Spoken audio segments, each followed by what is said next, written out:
Now let's come to the good part of this chapter. Some good news. The Government of India runs the midday meal scheme in an effort to improve the nutritional level of school-going children.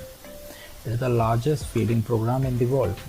About 12 crore children are served lunch in 12.65 lakh government and government-aided school every day at the cost of about rupees 13 crore per annum. So midday meal scheme midday मतलब half day में मील खाना provide करना. आपने काफ़ी स्कूलों में सुना होगा कि जो गवर्नमेंट स्कूल होते हैं वहाँ पे बच्चों को मिड डे मील प्रोवाइड किया जाता है, जो मतलब उन्हें लंच टाइम में लंच प्रोवाइड किया जाता है, क्योंकि उनके पास प्रॉपर इतनी फैसिलिटीज़ नहीं होती है जिससे वो लंच कर पाए. सो गवर्नमेंट उन्हें लंच प्रोवाइड करती है. इससे कम से कम 12 करोड़ बच्चों को लंच मिलता है. और कितने स्कूल हैं? 12.65 लाख गवर्नमेंट एडेड स्कूल, मतलब 12 लाख से ज़्यादा गवर्नमेंट स्कूलों में और गवर्नमेंट से मतलब उनके साथ ज्वाइन करके जिन्होंने स्कूल बनाए हैं उन्हें वहाँ पे मील प्रोवाइड किया जाता है. और इसका खर्चा आता है अबाउट 13 करोड़ पर एनम, मतलब 13 करोड़ एक साल में. NABARD, the Reservation Bank of India, helps farmers across the country through NABARD.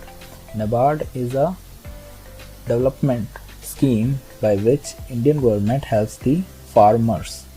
It provides loans and financial assistance to them to help uplift rural India. So in NABARD, government provide loan facilities to the farmer. मतलब आपको जैसे पता है कि farmers को भी पैसों की ज़रूरत पड़ती है for their purpose. So NABARD provide them the loan. Bank से उन्हें लोन प्रोवाइड कर रहा है easily. It also set up farmer club to advise and assist farmer to improve their life. और ये एक फार्मर क्लब भी बनाता है जिससे फार्मर्स को गाइडेंस मिलती है कि उन्हें अपनी खेती में इम्प्रूवमेंट कैसे करनी है. Now toilet for all. The government of India is taking many initiative to make our country a cleaner nation. Government बहुत कोशिश कर रही है कि हम अपने कंट्री को क्लीन बनाएं. The goal of Swachh Bharat Abhiyan was to provide sanitation in every household in India by 2 October 2019, the 150th birthday anniversary of Mahatma Gandhi. Swachh Bharat अभियान के बारे में आपने सबने सुना होगा. इसका मेन गोल यही था कि 2 अक्टूबर 2019 तक हर घर में सफाई, सैनिटेशन, टॉयलेट्स प्रोवाइड किए जाएं, which is the 150th birthday of Mahatma Gandhi. Many organisation are coming forward to construct toilet in government school in villages. काफ़ी ऑर्गेनाइजेशंस, काफ़ी लोगों ने कोशिश की कि गवर्नमेंट स्कूल्स में टॉयलेट बनाए जाए. Some are building toilet in residential area in towns and villages. और काफ़ियों ने टॉयलेट्स बनाए भी विलेज और टाउन्स एरिया में. रेजिडेंशियल एरिया मतलब जहाँ लोग रहते हैं वहाँ आसपास काफ़ी टॉयलेट बनाए, पब्लिक टॉयलेट बनाए लोगों ने. Let us all draw inspiration from words of the father of the nation. हम यहाँ पे एक इंस्पिरेशन लेने वाले हैं father of nation who is Mahatma Gandhi. उनके कुछ वर्ड्स हैं, हम वो अभी रीड करेंगे. Cleanliness is next to godliness. मतलब सफाई ही भगवान के आपको सबसे करीब लेके जाता है. On 2 October 2019 the prime minister of India declare rural India open defecation free. 2 October 2019 को प्राइम मिनिस्टर ऑफ इंडिया ने डिक्लेयर किया, उन्होंने अनाउंस किया कि रूरल इंडिया की जो गांव वाला एरिया है इंडिया, अब वो ओपन डिफिकेशन से फ्री हो गया है. जो हमने अभी ओपन डिफिकेशन पढ़ा कि ओपनली जो लोग टॉयलेट यूज़ करते वो अब फ्री है. अब मतलब लोगों को टॉयलेट प्रोवाइड किया जाता है. Connecting all. The more electronically connected the citizens of India are, the more rapid will be the pace of progress in our country. Digital India project was launched by Government of India in 2014. It is an e-governance initiative that will be completed by 2019. At a project cost of rupees 1 lakh crores, the government will try to ensure that many services are available to citizens electronically and all villages in India have high-speed internet connectivity.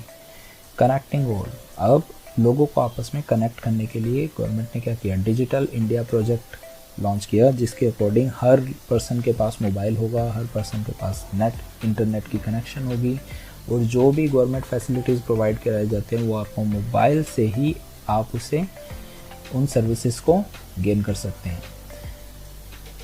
Now come to the exercise, tick the correct option. What is written on packet of cigarette in India? Cigarette के packet के ऊपर क्या लिखा होता है? Smoking is harmful और smoking kills. The right answer is smoking kills. Second one is the right answer. WHO stands for, WHO का full form क्या है? Women's Health Organization, World Health Organization. The answer is World Health Organization. Who are more likely to affected by diarrhea? किसके ज़्यादा chances होते हैं diarrhoea से affect होने के? मतलब कौन लोग होते हैं जिन्हें डायरिया हो सकता है? चिल्ड्रन और एडल्ट्स?